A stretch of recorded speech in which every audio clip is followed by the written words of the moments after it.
گاؤں کے بزرگ ایک بات ہمیشہ چھپاتے تھے۔ پیر بابا صرف ظالم وڈیرا نہیں تھا، وہ کالے جادو کا ماہر بھی تھا۔ کہا جاتا تھا کہ اس نے اپنی روح کو مرنے کے بعد بھی زندہ رکھنے کے لیے ایک معاہدہ کیا تھا، ایک ایسی طاقت کے ساتھ جو انسان نہیں تھی، اور اس معاہدے کی قیمت تھی ہر سال ایک قربانی۔ اسی لیے درگاہ کبھی خالی نہیں رہتی تھی، وہ ہمیشہ کسی نہ کسی کے انتظار میں کرتی تھی۔ احسن صرف ایک جرنلسٹ نہیں تھا، وہ سچ کا دیوانہ تھا۔ اس نے گاؤں آنے سے پہلے کئی فائلز اکٹھی کی تھیں۔ اسے ایک پرانی خبر ملی تھی، 20 سال پہلے 5 لوگ اسی درگاہ میں غائب ہوئے تھے، اور عجیب بات یہ کہ ان کی تعداد صرف 5 تھی۔ احسن نے دوستوں کو بتایا، یہ کوئی اتفاق نہیں، لیکن اب بہت دیر ہو چکی ہے۔ جیسے ہی دروازہ بند ہوا، کھڑکیاں رک گئیں۔ احسن نے موبائل دیکھا، 12 ہی دکھا رہا تھا۔ یہ ٹائم لوپ ہے۔ عثمان سے سرگوشی کی۔ اچانک درگاہ کی دیواریں سانس لینے لگیں، یہاں واقعی جیسے وہ زندہ ہوں۔ بلال نے ہاتھ دیوار پر رکھا، ہاتھ گیلا ہو گیا۔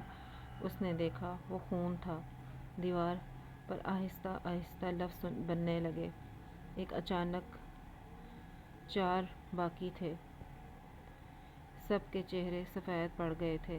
احسن کو لگا جیسے کوئی اسے دیکھ رہا ہو، ہر طرف سے، اوپر نیچے پیچھے، حتیٰ کہ اس کے اندر سے بھی۔ اچانک ایک بچی کی آواز آئی، امی یہ لوگ بھی مر جائیں گے۔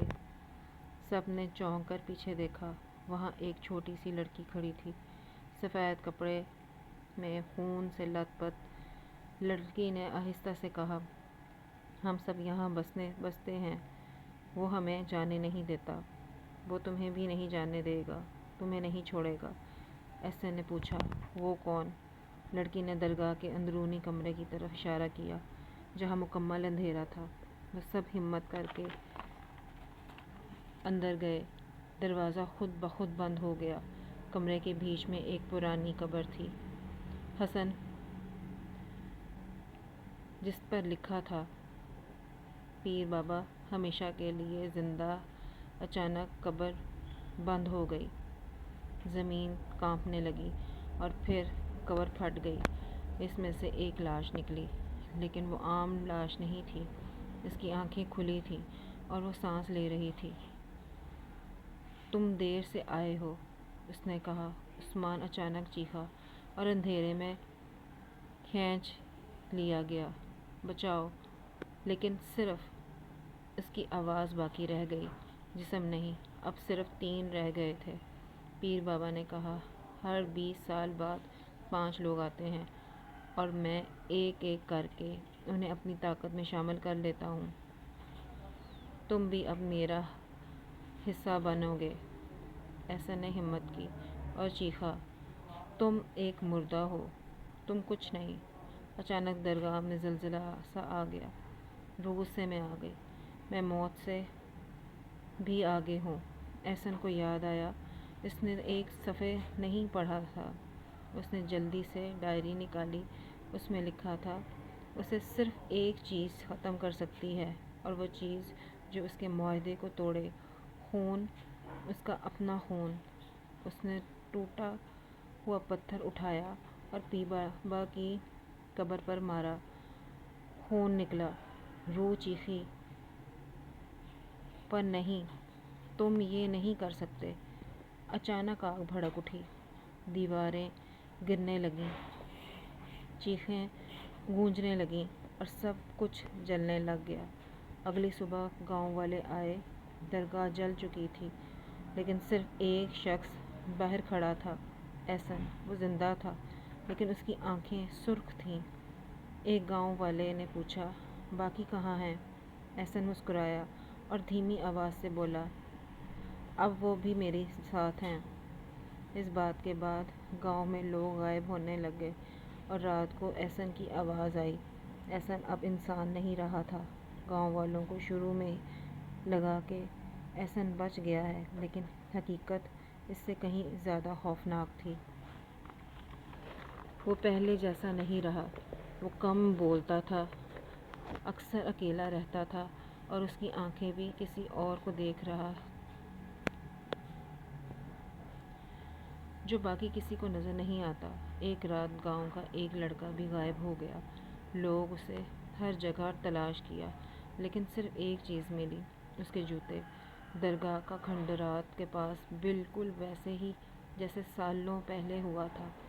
اب گاؤں والوں کو یقین ہو گیا، وہ ختم نہیں ہوا، وہ واپس آ گیا ہے۔ لیکن اس بار وہ درگاہ میں قید نہیں تھا۔ ایک بوڑھے شخص نے ایک رات احسن کو دیکھا اور اکیلے کھڑا تھا۔ وہ خود سے باتیں کر رہا تھا، ہاں میں وہ اور لوگوں کو لے آؤں گا، ہم مزید طاقتور ہو جائیں گے۔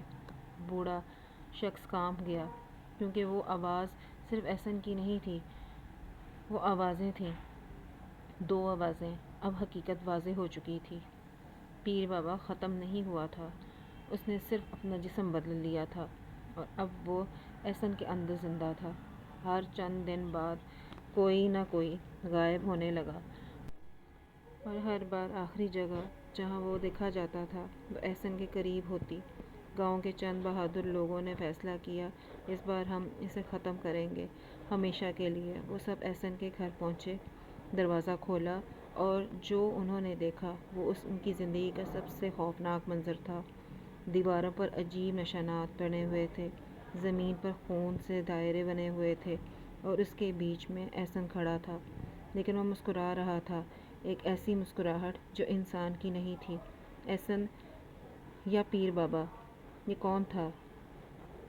تم بہت دیر سے آئے ہو، اب میں صرف ایک جسم نہیں، میں تم سے سب کے اندر آ سکتا ہوں۔ اچانک کمرے کی لائٹیں بند ہونے لگیں، چیخوں کی آوازیں آنے لگیں، اور ہر طرف خاموشی ہو گئی۔ اگلی صبح گاؤں والے گھر سے باہر نکلے اور اندر کوئی نہیں تھا۔ احسن نہ وہ لوگوں جو اسے ختم کرنے آئے، صرف دیوار پر ایک جملہ لکھا تھا، درگاہ جل گئی لیکن میں نہیں۔ آج بھی لوگ کہتے ہیں رات کے وقت گاؤں کے کسی نہ کسی گھر میں ہلکی سی دستک ہوتی ہے اور ایک آواز آتی ہے، دروازہ کھلا، میں واپس آ گیا ہوں۔ احسن کے گھر والے واقعے میں بہت پریشان تھے۔ اس واقعے کے بعد پورا گاؤں بدل گیا تھا، نہ بچے باہر نکلتے، نہ رات کو کوئی دروازہ کھلتا۔ ہر گھر میں صرف ایک ہی بات ہوتی تھی، اگلا نمبر کس کا ہے؟ کون اگلا شکار ہے؟ گاؤں کے سب سے بوڑھے شخص حاجی صاحب نے کہا کہ آخرکار وہ راز بتایا جو سالوں سے چھپا ہوا تھا۔ انہوں نے کانپتے ہوئے آواز میں کہا، ہم نے غلطی کی تھی، بہت بڑی غلطی، پیر بابا کو دفنانا نہیں چاہیے تھا۔ سب حیران رہ گئے تھے، ایسا کیوں کہہ رہے ہیں؟ کسی نے پوچھا، حاجی صاحب آپ کی آنکھیں بند کیوں ہو رہی ہیں؟ آپ ایسے کیوں کہہ رہے ہیں؟ کیونکہ وہ مرنے ہی نہیں تھے، کیونکہ پیر بابا مر ہی نہیں رہے تھے۔ جو بندہ کالا جادو کرتا ہے وہ کیسے مر سکتا ہے؟ پیر بابا کی روح زندہ تھی، وہ مرے نہیں تھے۔ ایک دروازہ بند ہوا، ایک ایسی چیز آئی جو اس دنیا کی تھی ہی نہیں، وہ اس دنیا کے تھے ہی نہیں۔ انہوں نے کانپتے ہوئے کہا، حاجی صاحب نے بتایا اسے ختم کرنے کے لیے صرف ایک ہی طریقہ تھا، ان کا جسم جلانا چاہیے تھا، انہیں زندہ نہیں رکھنا چاہیے تھا، انہیں ایسے نہیں دفنانا چاہیے تھا، ورنہ وہ ہر بار پھر سے نیا جسم ڈھونڈتے ہیں۔ ان کی روح زندہ تھی۔ گاؤں کے چند لوگوں نے ہمت کی، اگر ہم نے آج کچھ نہ کیا تو کل سب کچھ ختم ہو جائے گا۔ انہوں نے فیصلہ کیا، احسن کو ڈھونڈا، اور ڈھونڈتے ڈھونڈتے بہت آگے نکل گئے۔ رات کے اندھیرے میں وہ سب نکلے ہوئے عجیب تھے، ایسی باتیں کر رہے تھے جیسے کوئی عجیب واقعہ ہو گیا ہو، جیسے کوئی انہیں دیکھ رہا ہو یا انہیں ڈھونڈ رہا ہو۔ اچانک دور سے آواز آئی، تم آ گئے، چلو آخرکار تم لوگ آ گئے۔ سب کے قدم رک گئے، وہ آواز کے پیچھے جانے لگے اور ایک ویران کھنڈر میں پہنچے۔ وہاں احسن کھڑا تھا، لیکن اس کے ارد گرد سائے کھڑے تھے، وہی لوگ جو غائب ہو چکے تھے۔ سب کی آنکھیں خالی تھیں اور وہ ایک ساتھ بولے، ہم اب اس کے ہیں، گاؤں والوں نے ہمت کی، انہوں نے احسن کو پکڑا اور زور زور سے ہنس رہا تھا۔ تم دیر کر چکے ہو، اب میں بہت مضبوط ہوں۔ انہوں نے تیل ڈال کر اسے آگ لگا دی۔ جیسے ہی اسے آگ لگی اس کی چیخیں نکل گئیں، لیکن وہ صرف ایک انسان کی چیخ نہیں تھی، وہ سینکڑوں آوازوں کی چیخیں تھیں۔ میں واپس آؤں گا۔ آگ بجھ گئی، سب کچھ ختم ہو گیا، کوئی حرکت نہیں، کوئی آواز نہیں۔ گاؤں والوں نے سکون کا سانس لیا۔ لیکن چند دن بعد ایک بچہ اپنی ماں کو بولا، امی، وہ انکل مجھے بلا رہے ہیں۔ ماں نے پوچھا، کون بلا رہا ہے تمہیں؟ بچے نے مسکرا کر کہا، وہی انکل جو آگ میں جل گئے تھے۔ اسی رات گاؤں کے ایک گھر کی دیوار پر خون سے لکھا تھا، جسم جل سکتا ہے پر سایہ نہیں۔ اب بھی کہا جاتا ہے، پیر بابا اب کسی اور جسم کی تلاش میں ہے، پیر بابا کسی اور جسم میں ہے۔ اسے ہر اس انسان نے جاتا ہے جو خوفزدہ ہوتا ہے۔